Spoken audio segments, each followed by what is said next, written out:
श्री परमात्मने नमः। श्री चैतन्य चरित्रावली अध्याय विष्णु प्रिया जी को सन्यासी स्वामी के दर्शन। सती स्त्री का यही परम धर्म है कि अग्नि को साक्षी देकर एक बार जिससे उसका पानी ग्रहण किया है वह पति चाहे जीवित हो या मर गया हो, बस उसी के साथ पति लोक में रहने की इच्छा करती हुई उसकी इच्छा के विरुद्ध कोई भी आचरण ना करे। मेरा अपना ऐसा विश्वास है और शास्त्रों का भी यही सिद्धांत है कि यह संसार एकांतवासी तपस्वी महापुरुषों के पुण्य से तथा पतिव्रताओं के पातिव्रत के प्रभाव से ही स्थित है। शास्त्रों का भी यही अभिमत है कि संसार धर्म पर ही स्थित है और स्त्री पुरुषों के लिए संसारी भोग्य पदार्थों की आसक्ति छोड़कर प्रभु से प्रेम करना या मन वचन तथा कर्म से पातिव्रत धर्म का पालन करना यही परम धर्म बताया गया है। तपस्वियों को मान सम्मान की इच्छा पीछे से हो सकती है, भगवत भक्ति भी प्रसिद्धि के लिए की जा सकती है, किंतु पतिव्रता को तो संसार से कुछ मतलब ही नहीं। वह तो मालती कुसुम की भांति निरंजन प्रदेश में विकसित होती है और अपने प्यारे को प्रसन्न करके अंत में मुरझा कर वहीं जीर्ण शीर्ण हो जाती है। उसकी गुप्त सुगंधित संसार में व्याप्त होकर लोगों का कल्याण अवश्य करती है, किंतु इसे तो कोई परम विवेकी पुरुष ही समझ सकता है। सर्वसाधारण लोगों को तो उसके अस्तित्व का भी पता नहीं। इसीलिए कहता हूँ, पातिव्रत धर्म योग यज्ञ तप पाठ पूजा और अन्य सभी साधनों से परम श्रेष्ठ है। एक सच्ची पतिव्रता संपूर्ण संसार को हिला सकती है, किंतु ऐसी पतिव्रता बहुत थोड़ी होती हैं। पाठक वृंद विष्णु प्रिया जी की मनोव्यथा को समझें। इस अल्प वयस में उन्हें अपने प्राणेश्वर की असाध्य विरह वेदना सहनी पड़ रही है। उनके प्राणेश्वर भक्तों के लिए भगवान हैं, वे जीवों का उद्धार भी करते हैं। असंख्य जीव उनकी कृपा से संसार सागर से पार हो गए। भक्तों के लिए वे साक्षात नारायण हैं। हुआ करें उनके लिए तो वे उनके पति हृदय रमण पति ही हैं। वे उनके पास स्थूल शरीर से नहीं हैं तो ना सही, उनके हृदय में तो पति की मूर्ति सदा विराजमान है। वे पति को छोड़कर और किसी का चिंतन ही नहीं करती। आहा, धन्य है उनकी एक निष्ठ पति भक्ति को। विष्णु प्रिया जी की आंतरिक इच्छा थी कि एक बार इस जीवन में अपने आराध्य देव के प्रत्यक्ष दर्शन हो जाएं, किंतु वे अपनी इच्छा को प्रकट किस प्रकार करती और किसके सामने प्रकट करती। यदि किसी से कहती भी तो वे स्वतंत्र ईश्वर हैं, किसी की बात मानने ही क्यों लगे। इसीलिए अपने मनोगत भावों को हृदय में ही दबाकर वे अपने इष्ट देव के चरणों में ही मन से प्रार्थना करने लगीं।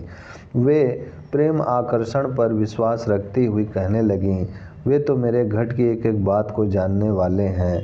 मेरा यदि सच्चा प्रेम होगा तो वे यहीं मुझे दर्शन देने आ जाएंगे। यही सोचकर वे चुपचाप बैठी रहीं। सचमुच प्रेम में बड़ा भारी आकर्षण है। हृदय में लगन होना चाहिए, प्यारे के प्रति पूर्ण विश्वास हो, हृदय उसके लिए छटपटाता हो और स्नेह सच्चा हो तो फिर मिलने में संदेह ही क्या है। जा पर जाकर सत्य स्नेहु, सो तेहि मिले न कछु संदेहु। मन कोई 10-20 तो है ही नहीं, अग्नि के समान सर्वत्र मन एक ही है। पात्र भेद से मन वैसा ही गंदा और निर्मल बन जाता है। यदि दो मन निर्मल और पवित्र बन जाए तो शरीर चाहे कहीं भी पड़े रहें, दोनों के मनोगत भावों को दोनों ही लाख कोस पर बैठे हुए भी समझने में समर्थ हो सकते हैं। शांतिपुर में बैठे हुए प्रभु को भी विष्णु प्रिया जी का बेतार का तार मिल गया। प्रभु मानो उन्हीं को कृतार्थ करने नवद्वीप जाने की इच्छा से अद्वैताचार्य से विदा लेकर विद्यानगर की ओर चल पड़े। वहां पहुंचकर प्रभु सार्वभौम भट्टाचार्य के भाई वाचस्पति के घर पर ठहरे। लोगों की अपार भीड़ प्रभु के दर्शनों के लिए आने लगी। जो भी सुनता वही नाव से घोड़े से तथा हाथों से तैरकर गंगा जी को पार करके विद्यानगर प्रभु के दर्शनों के लिए चल देता। उस समय दोनों घाटों पर नरमुंड ही नरमुंड दिखाई देते। प्रभु के वहां पहुंचने से एक प्रकार का मेला सा लग गया। गंगा जी के झामुओं का जंगल मनुष्यों के पदाघात से चूर्ण होकर सुंदर राजपथ बन गया। लोग महाप्रभु की जय जयकार करते हुए महान कोलाहल करते और प्रभु दर्शनों की अपनी आकुलता को प्रकट करते। महाप्रभु इस भीड़ भाड़ और कोलाहल से उबकर 2-4 भक्तों के साथ धीरे से मनुष्यों की दृष्टि बचाते हुए विद्यानगर से कुलिया के लिए चले गए। प्रभु के दर्शन न पाने से लोग वाचस्पति पंडित को कोसने लगे, उन्हें भांति भांति की उल्टी सीधी बातें सुनाने लगे। अंत में जब उन्हें पता चला कि प्रभु तो यहाँ से चुपके ही निकल गए, तब तो उनके दुख का ठिकाना नहीं रहा। वे सभी प्रभु के विरह में जोरों से रुदन करने लगे। इतने में ही एक ब्राह्मण ने आकर समाचार दिया कि प्रभु तो कुलिया पहुँच गए। तब वाचस्पति उस अपार भीड़ के अग्रणी बनकर कुलिया की ओर चले। कुलिया पहुंचकर लोगों ने प्रभु दर्शनों की अपनी व्यग्रता प्रकट की। तब प्रभु ने छत पर चढ़कर अपने दर्शनों से लोगों को कृतार्थ किया। बहुत से लोग प्रभु के दर्शनों से अपने को धन्य मानते हुए अपने अपने स्थान को लौट गए, किंतु जितने लोग जाते थे उतने ही और बढ़ जाते थे। सायंकाल तक यही दृश्य रहा। प्रभु के ऐसे लोकव्यापी प्रभाव को देखकर पहले जिन्होंने इनसे द्वेष किया था, वे सभी अपने पूर्व कृत्यों पर पश्चाताप प्रकट करते हुए प्रभु की शरण में आए और अपने अपने अपराधों के लिए उनसे क्षमा चाही। विरोधियों के हृदय प्रभु के संन्यास को देखते ही नवनीत के समान कोमल हो गए थे। प्रेम का त्याग ही तो भूषण है। त्याग के बिना प्रेम प्रस्फुटित होता ही नहीं। संग्रही और परिग्रही के जीवन में प्रेम किस प्रकार उत्पन्न हो सकता है। प्रभु के प्रेम के प्रभाव से उन पाप कर्म वाले निंदकों के हृदयों में भी प्रेम की तरंगे हिलोरे मारने लगीं। सबसे पहले तो विद्यानगर के परम भागवती पंडित देवानंद जी प्रभु के शरणापन्न हुए और उन्होंने अपने ही अपराध भजन की याचना नहीं की, किंतु प्रभु से यह वचन ले लिया कि यहाँ आकर जो कोई भी आपसे अपने पूर्वकृत अपराधों के लिए क्षमा याचना करेगा, उसे आप कृपापूर्वक क्षमा दान दे देंगे। महाप्रभु के विशाल हृदय में किसके पूर्वकृत अपराधों का स्मरण ही नहीं था। वे महापुरुष थे। वे संसारी लोगों के स्वभाव से विवश होकर कहे हुए वचनों का बुरा ही क्यों मानने लगे। वे तो जानते थे सदृशम चेष्टते स्वस्या प्रकृति ज्ञान वनापि। ज्ञानी पुरुष भी अपनी प्रकृति के अनुसार ही सभी चेष्टाएं करता है, इसीलिए किसी की कैसी भी बात को बुरा ना मानना चाहिए। फिर भी उन्होंने देवानंद जी की प्रसन्नता के निमित्त अपराध भंजन की स्वीकृति दे दी। सभी ने प्रभु के चरणों में आत्मसमर्पण किया और प्रभु ने उन्हें गले से लगाया। प्रभु के छोटे बड़े सभी भक्त तथा भक्तों की स्त्रियां बच्चे यहाँ कुलिया में आकर उनके दर्शन कर गए थे। सची माता शांतिपुर में ही मिल आई थीं। कोई भी भक्त प्रभु दर्शनों से वंचित नहीं रहा। महाप्रभु 5-7 दिन कुलिया में ठहरे। इतने दिनों तक कुलिया में मेला सा ही लगा रहा। इतने पर भी एकांत में प्रभु का चिंतन करती हुई विष्णु प्रिया जी अपने घर के भीतर ही बैठी रहीं। वे एक सती साध्वी कुलवधू की भांति घर से बाहर नहीं निकलीं। मानो उन्हीं को अपने दर्शनों से कृतार्थ करने के निमित्त प्रभु ने नवद्वीप जाने की इच्छा प्रकट की।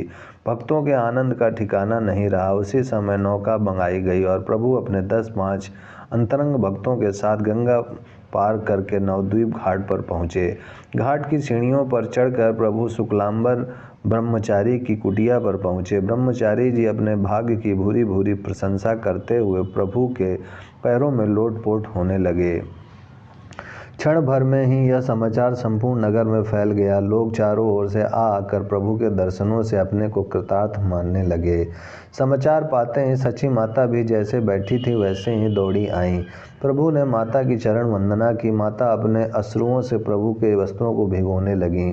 प्रभु चुपचाप खड़े कुछ सोच रहे थे। किसी की कुछ कहने की हिम्मत नहीं हुई। तब प्रभु पैरों में खड़ाऊ पहने धीरे धीरे सची माता के साथ घर की ओर चलने लगे। एक एक करके उन्हें सभी बातें स्मरण होने लगी। 5-6 वर्ष पूर्व जिस घाट पर वे स्नान करते थे, वह घाट इतने आदमियों के रहने पर भी सूना सा प्रतीत हुआ।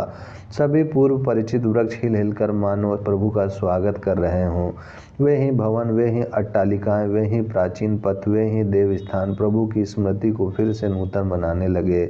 महाप्रभु नीची निगाह किए हुए आगे आगे जा रहे थे। पीछे से लोगों की अपार भीड़ हरिध्वनि करती हुई आ रही थी। घर के सामने आकर प्रभु खड़े हो गए। विष्णु प्रिया जी का दिल धड़कने लगा। वे अपने प्रेम के इतने भारी वेग को सहन करने में समर्थ न हो सकें। झरोखे में से उन्होंने अपने जीवन सर्वस्व की झांकी की।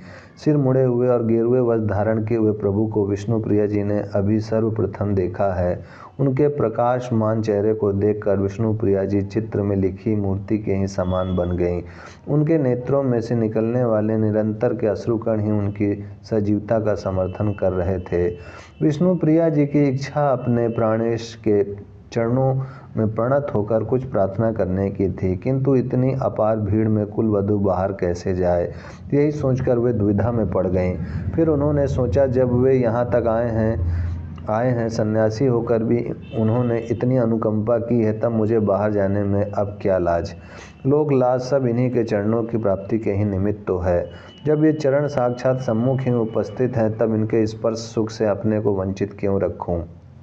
यह सोचकर विष्णुप्रिया जी जैसे बैठी थी वैसे ही प्रभु के चरणों का स्पर्श करने चलीं। उन्होंने वेणी बांधना बंद कर दिया था, शरीर के सभी अंगों के आभूषण उतार दिए थे, आहार भी बहुत ही कम कर दिया था। नित्य के कम आहार से उनका शरीर क्षीण हो गया था। वे निरंतर प्रभु का ही ध्यान किया करती थीं। प्रभु दर्शनों की लालसा से क्षीण काया मलिन वसना विष्णुप्रिया जी अपने संपूर्ण शरीर को संकुचित बनाई हुई जल्दी से प्रभु की ओर चली। प्रभु दृष्टि उठाकर किसी की ओर नहीं देखते थे, वे पृथ्वी की ही ओर खड़े खड़े ताक रहे थे। उसी समय उन्होंने देखा, मलिन वस्त्र पहने एक स्त्री उनके चरणों में आकर गिर पड़ी। स्त्री स्पर्श से भयभीत होकर प्रभु 2 कदम पीछे हट गए। विष्णुप्रिया जी सुबकियां भर भर कर धीरे धीरे रुदन करने लगीं। प्रभु ने भराई हुई आवाज़ में पूछा, तुम कौन हो? हाय रे वैराग्य, तेरी ऐसी कठोरता को बार बार धिक्कार है, जो अपने शरीर का आधा अंग कही जाती है, जिसके लिए स्वामी को छोड़कर दूसरा कोई है ही नहीं। उसी का निर्दयी स्वामी, उसके जीवन का सर्वस्व, उसका इष्ट देव उससे पूछता है, तुम कौन हो? आकाश तू गिर क्यों नहीं पड़ता? पृथ्वी तो फट क्यों नहीं जाती? विष्णुप्रिया जी चुप रहीं। सोचा कोई दूसरा ही मेरा परिचय करा दे, किंतु दूसरे किसकी हिम्मत थी। सभी की वाणी बंद हो गई थी। इतना भारी भीड़ उस समय बिल्कुल शांत हो गई थी। चारों ओर सन्नाटा छाया हुआ था। विष्णुप्रिया जी ने जब देखा कोई भी कुछ नहीं कहता, तब वे स्वयं ही धीरे धीरे करुण स्वर में कहने लगी, मैं आपके चरणों की अत्यंत ही क्षुद्र दासी हूँ। महाप्रभु को अब चेत हुआ। उन्होंने कुछ ठहर कर कहा, तुम क्या चाहती हो? अत्यंत ही कातर वाणी में उन्होंने कहा, मैं आपकी कृपा चाहती हूँ। प्रभु ने नीची दृष्टि किए हुए कहा, विष्णुप्रिय, तुम अपने नाम को सार्थक करो। संसार में विष्णु भक्ति ही सार है, उसी को प्राप्त करके इस जीवन को सफल बनाओ।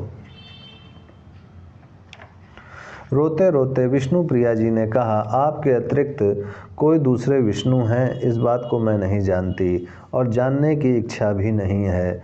मेरे तो विष्णु कृष्ण शिव जो भी कुछ हैं आप ही हैं। आपके चरणों के अतिरिक्त मुझे कोई दूसरा आश्रय नहीं। इन हृदय विदारक वचनों को सुनकर वहां खड़े हुए सभी स्त्री पुरुषों का हृदय फटने लगा। सभी के नेत्रों से जलधारा बहने लगी। विष्णुप्रिया जी ने फिर कहा, प्रभु, सुना है आप जगत का उद्धार करते हैं, फिर अभागिनी विष्णुप्रिया को जगत से बाहर क्यों निकाल दिया गया है? इसके उद्धार की बारी क्यों नहीं आती? प्रभु ने कहा, तुम्हारी क्या अभिलाषा है? सुबकियां भरते हुए ठहर ठहर कर विष्णुप्रिया जी ने कहा, मुझे जीवन यापन करने के लिए कुछ आधार मिलना चाहिए। आपके चरणों में यह कंगालिनी भिखारिणी उसी की भीख मांगती है। थोड़ी देर सोचकर प्रभु ने अपने पैरों के दोनों खड़ाउओं को उतारते हुए कहा, देवी, हम सन्यासियों के पास तुम्हें देने के लिए और है ही क्या? यह लो, तुम इन पादुकाओं के ही सहारे अपने जीवन को बिताओ। इतना सुनते ही विष्णुप्रिया जी ने धूलि में सने हुए अपने मस्तक को ऊपर उठाया और कांपती हुई उंगलियों से उन दोनों खड़ाउओं को सिर पर चढ़ाकर वे रुदन करने लगीं। उस समय जन समूहों में हाहाकार मच गया। सभी चित्कार मारकर रुदन करने लगे। प्रभु उसी समय माता को प्रणाम करके लौट पड़े। माता अपने प्यारे पुत्र को जाते देखकर मूर्छित हो पृथ्वी पर गिर पड़ी। प्रभु पीछे की ओर बिना देखे हुए ही जल्दी से भीड़ को चीरते हुए आगे को चलने लगे। बहुत से भक्त जल्दी से आगे चलकर लोगों को हटाने लगे। इस प्रकार थोड़ी देर ही नवद्वीप में ठहर कर प्रभु नाव से उस पार पहुंच गए और वृंदावन जाने की इच्छा से गंगा जी के किनारे किनारे ही आगे की ओर चलने लगे। सैकड़ों मनुष्य घर बार की कुछ भी परवाह ना करके उसी समय प्रभु के साथ ही साथ वृंदावन जाने की इच्छा से उनके पीछे पीछे चलने लगे। इस प्रकार तुमुल हरिध्वनि करते हुए सागर के समान वह अपार भीड़ प्रभु के पथ का अनुसरण करने लगी। ओम शांति शांति शांति।